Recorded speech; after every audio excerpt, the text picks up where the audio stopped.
Olá pessoal, sejam bem-vindos. Está começando agora mais um Famous Food. E como de costume, você é o nosso convidado mais especial para estar embarcando com a gente nessa viagem historicamente gastronômica. Então, já se acomoda aí porque hoje nós vamos te levar para conhecer um prato bem tradicional. Ele está presente em muitos estabelecimentos e também em muitas casas, seja no nosso dia a dia ou seja nas festas. E aí, deu para perceber o que a gente vai falar hoje ou ainda está meio vago? Pois bem, no programa de hoje nós vamos falar sobre cachorro quente, o famoso hot dog. Vamos contar um pouco sobre a história desse prato, sobre como, onde e quando surgiu. E claro, as suas variações pelo Brasil e pelo mundo. Então, já prepara o caderninho aí, porque lá vem informação.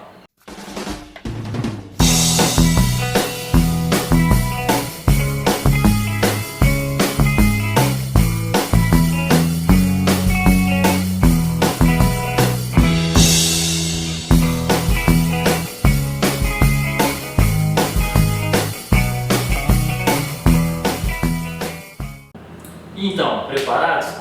O cachorro-quente é hoje um dos 10 lanches mais consumidos do planeta. Só na terra do Tio Sam são 20 bilhões por ano. Vocês estão entendendo isso? São 20 bilhões de cachorro-quentes consumidos por ano em um único país.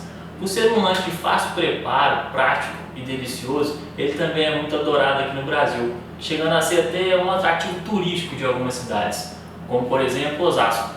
A cidade paulista é conhecida como a capital do cachorro-quente. Se você já esteve por lá e não experimentou, sinto lhe dizer, você não esteve em Osasco. A nossa equipe pesquisou um pouco mais sobre a história desse famoso hot dog e nada melhor que dois especialistas em história da gastronomia para falar um pouco mais sobre os segredos dessa iguaria. Você já imaginou criar um produto inovador e delicioso, construir um império e ser relevante durante anos e ver o seu concorrente copiar a sua invenção, levar a fama e a sua empresa fechar? Coney Island was where she would play. You could hear her on the boardwalk every day. Soap suds all around, little bubbles on the ground. Essa é a história de Charles Feltman, um padeiro, imigrante alemão dos Estados Unidos, que vendia tortinhas e frutos do mar em seu carrinho nas praias de Coney Island. Com a chegada da ferrovia a Coney Island e o aumento do número de pessoas na praia, eles começaram a pedir que ele fizesse comidas quentes ao invés de comidas frias. Foi então que Feltman teve a ideia de vender salsichas Frankfurter, um tipo de salsicha típica da Alemanha. Mas para poupar os talheres e facilitar o consumo dos banhistas na praia, ele resolveu criar um pão de batata alongado onde ele pudesse colocar essas salsichas e apelidou a sua criação de Coney Island Red Hot. Foi então que Feltman chamou o artesão que fez seu carrinho, pediu para modificá-lo e criar um braseiro para aquecer as salsichas e uma caixa metálica para aquecer o pão. Em 1910, infelizmente, Feltman falece. Mas o empreendimento não para por aí.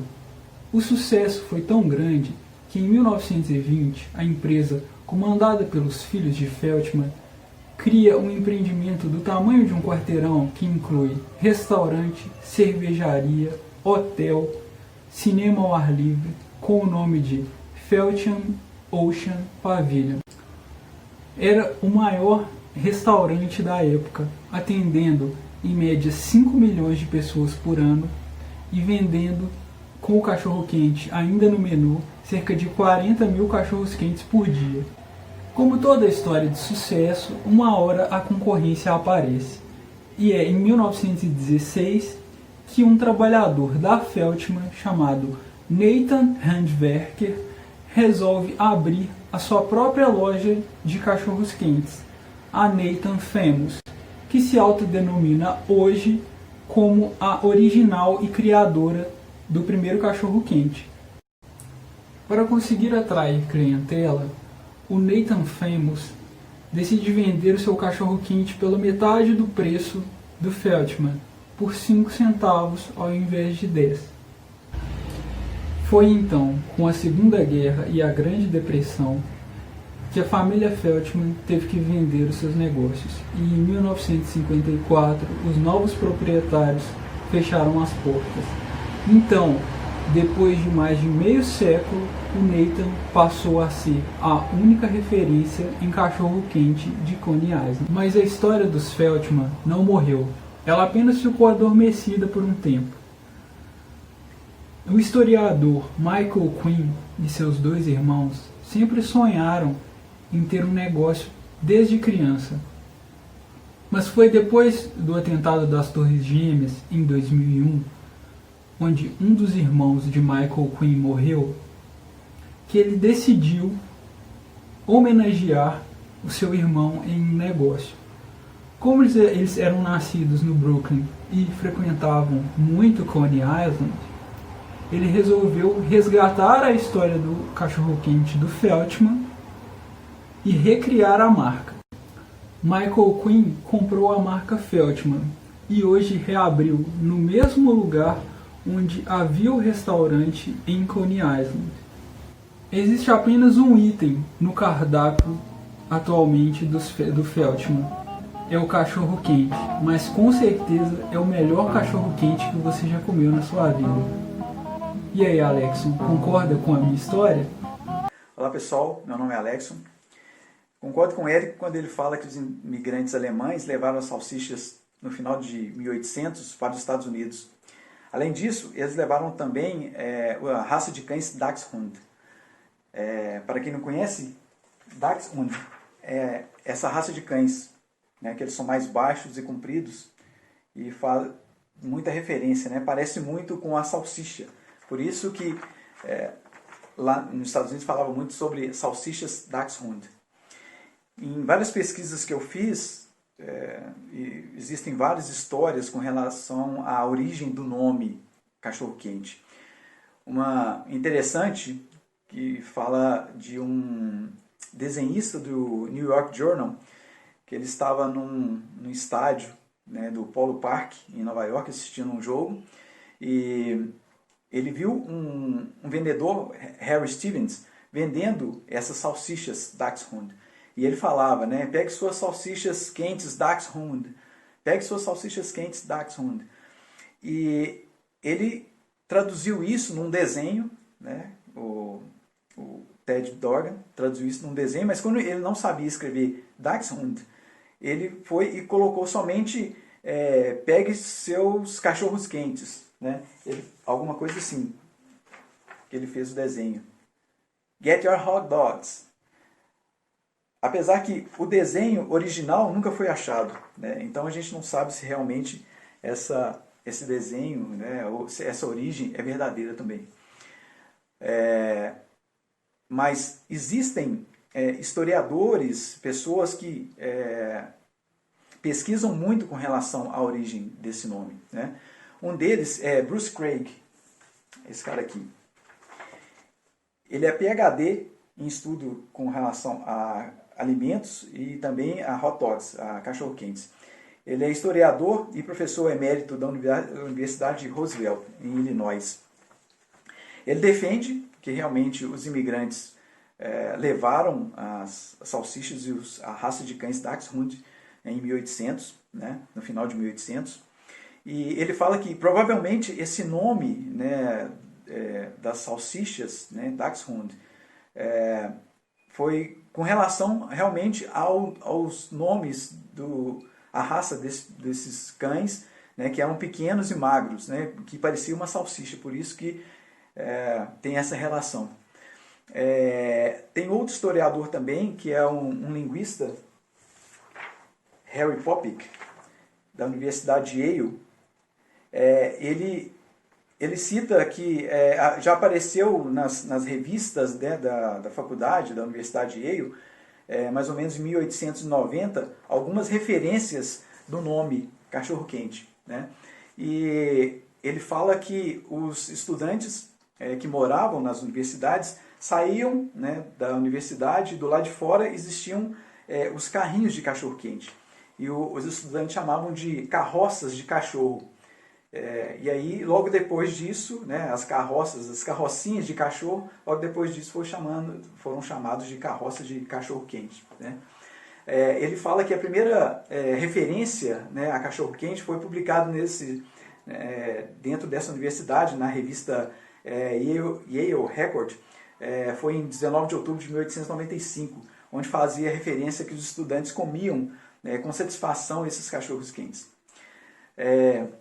A história precisa mesmo, né, desse nome cachorro-quente nunca foi conhecida mesmo. Né? Talvez é por isso que faz tanto sucesso, né, essa comida, né, no mundo inteiro e principalmente nos Estados Unidos.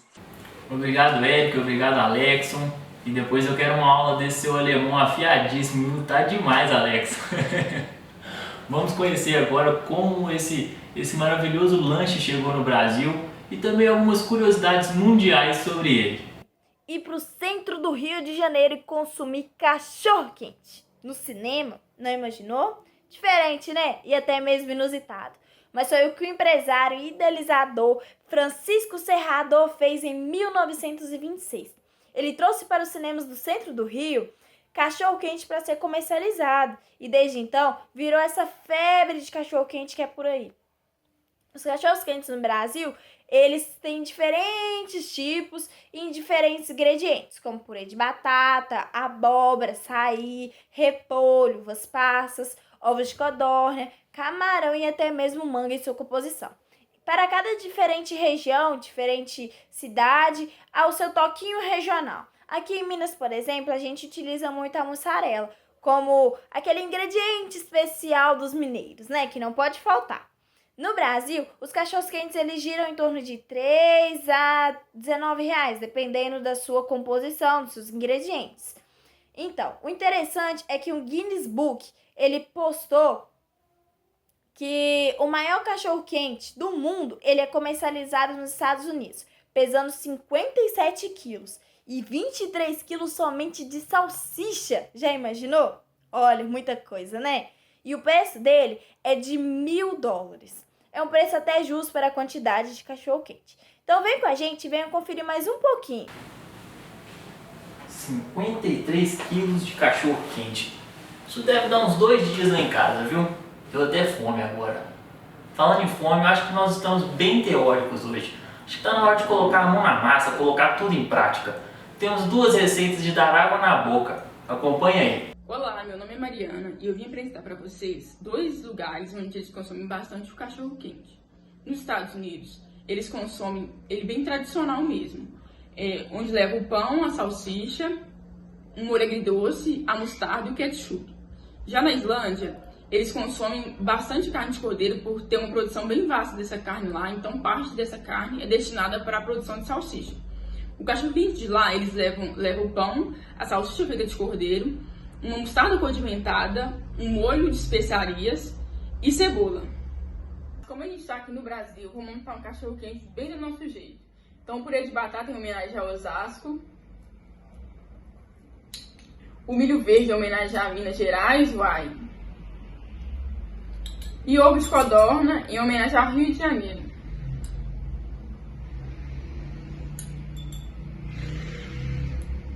Meu nome é Beatriz Cristina e eu sou do interior de Minas Gerais, do sul de Minas, uma cidade bem pequena chamada Itaú de Minas. E eu recentemente morando em Belo Horizonte há 1 ano e hoje eu vim falar de 2 tipos de cachorro-quente. O primeiro é aquele tradicional de povão, de self-serve de cachorro-quente, no qual você pega seu pão, sua salsicha, sua linguiça, seu purê, seu milho, sua ervilha e fica toda uma mesa linda de barraquinha, de povão, de gente. E lá é uma tradicional cachorro-quente, mas hoje eu vou ensinar uma receita de cachorro-quente, no qual minha mãe faz para a família, para aniversários, para todo mundo. E para mim é a minha preferida. E a gente usa um tomate bem fresco, caseiro, e hoje eu dou uma diquinha para vocês de tomate bem maduro e de molho de tomate. Bem maduro e diminui a acidez do seu molho. Aqui tá a nossa salsicha tradicional da sua preferência, a cebola, o nosso alho bem maceradinho com sal, bem mineiro, o nosso milho, nossa batata, que não poderia faltar. E aqui que tá o nosso ponto, nosso pulo no gato, a nossa carne moída, que vai envolver todo esse molho, esse pão, ficar bem molhado. Uma delícia fica essa receita. E aqui o nosso cheiro verde, para dar um verde, um tchan na receita toda. Bom, agora a gente vai montar o cachorro-quente pra gente comer e degustar essa delícia que é esse cachorro-quente.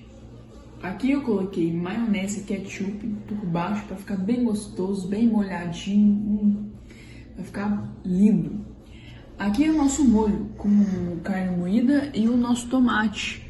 Aqui, pessoal, eu coloquei bastante cebola porque eu gosto e provavelmente vai acabar tudo hoje. Então, eu dou uma dica para vocês. Se vocês forem guardar esse molho, tentam puxar mais a cebola, deixar ela mais bem espessa, porque a cebola faz azedar o seu molho. Toma bem cuidado porque ela solta um líquidozinho e azeda, tá bom? Então a gente vai colocar aqui agora. Eu gosto bastante de molho. Delícia. Bastante mesmo. Assim. Agora a gente vai colocar o nosso milho. De lata mesmo, pessoal. Aqui não tem tempo ruim, não.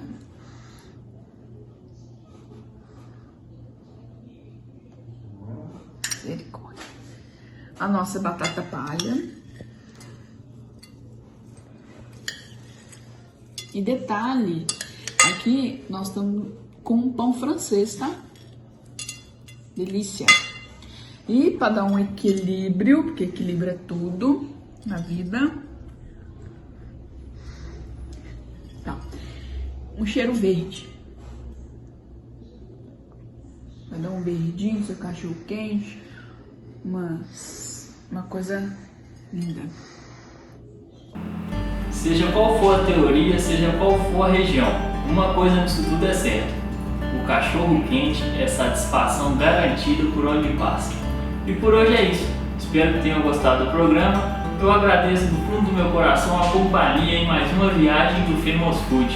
Se ficou alguma dúvida ou você quer alguma receita, entra no nosso site que estaremos à disposição para te responder. E lembre-se sempre, comer é bom, mas conhecer o que você está comendo é sensacional.